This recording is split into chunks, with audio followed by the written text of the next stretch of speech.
സ്വാതന്ത്ര്യ സമരത്തിന്റെ നടുക്കുന്ന ഓർമ്മയാണ് വാഗൺ ട്രാജഡി. വർഷങ്ങൾക്ക് മുൻപ് നടന്ന കൂട്ടക്കൊലയുടെ ശേഷിപ്പുകൾ മലപ്പുറം തിരൂരിൽ ഇന്നുമുണ്ട്.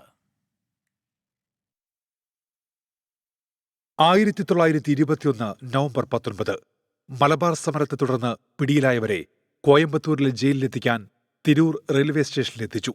LV 1711 എന്ന ചരക്കു വാഗണിൽ അവരെ തള്ളി. ഒരു കാൽവെക്കാൻ പോലും ഇടമില്ലാതായ വാഗണിൽ തടവുകാർ ശ്വാസത്തിനു വേണ്ടി പരതി.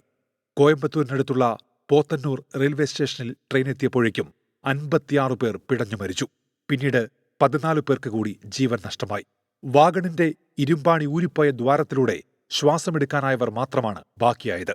1921 ബ്രിട്ടീഷുകാർക്കെതിരെ പോരാടിയ മലബാറിലെ 100ഓളം പോരാളികളെ സ്മരണക്കായിട്ട് ഉണ്ടാക്കിയ സ്മാരകമാണ് ഇപ്പോഴും തിരൂർ ടൗൺ ഹാളിൻ്റെ മുമ്പിലുള്ളത്.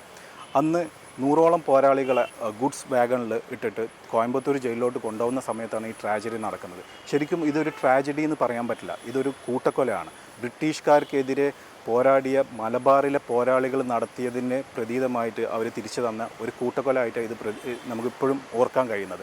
മൃതദേഹങ്ങൾ തിരൂരിലെത്തിച്ച് ഖബറടക്കി. ഹിന്ദുമത വിശ്വാസികളായ 3 പേരെ മുത്തൂർക്കുന്നിലും സംസ്കരിച്ചു. തിരൂരിൽ വാഗൺ ട്രാജഡി മെമ്മോറിയൽ ടൗൺ ഹാളുണ്ട്. അതിൽ ചുവന്ന പെയിന്റടിച്ച 1711 വാഗണിന്റെ മാതൃകയും. 24 മലപ്പുറം.